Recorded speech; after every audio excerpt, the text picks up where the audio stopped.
മാം Janaki ജന്മസ്ഥലി. India Nepal അതിർത്തിയിലെ ബീഹാറിലെ ഒരു ഗ്രാമമാണ് സീതാമഠി. ഇവിടെ നിന്നുമാണ് മിഥിലാധിപനായ ജനക മഹാരാജാവിന് സീതാദേവിയെ ലഭിച്ചത്. യാഗഭൂമി വിശുദ്ധമാക്കുന്നതിനു വേണ്ടി നവധാന്യങ്ങൾ വിതച്ച് അവിടെ കലപ്പ കൊണ്ട് ഉഴുതപ്പോൾ ആ ഉഴവുചാലിൽ നിന്നും സീതാമധ്യത്തിൽ നിന്നും കിട്ടിയ കുഞ്ഞിനെ ജനക മഹാരാജാവ് സീത എന്ന് പേര് നൽകി വിളിച്ചു. ജനക മഹാരാജാവ് സീതയെ മിഥിലാപുരിയിൽ കൊണ്ട് വളർത്തിയപ്പോൾ അവൾ ജനകപുരിയുടെ പുത്രിയായ ജാനകിയായി മാറി. ഈ യാഗഭൂമി ഉഴുതപ്പോൾ ഇവിടെ നിന്നുമാണ് സീതാദേവിയെ കിട്ടിയത്. അതുകൊണ്ട് ഈ സ്ഥലത്തിന് സീതാകുണ്ട് എന്ന് അറിയപ്പെടുന്നു.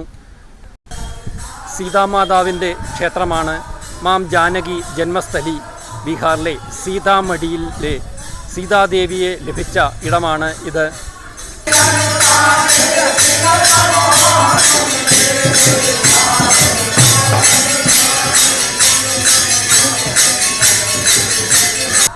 ശ്രീരാമചന്ദ്രൻ്റെ സീത, ജനകൻ്റെ ജാനകി, മിഥിലയുടെ മൈഥിലിയെ,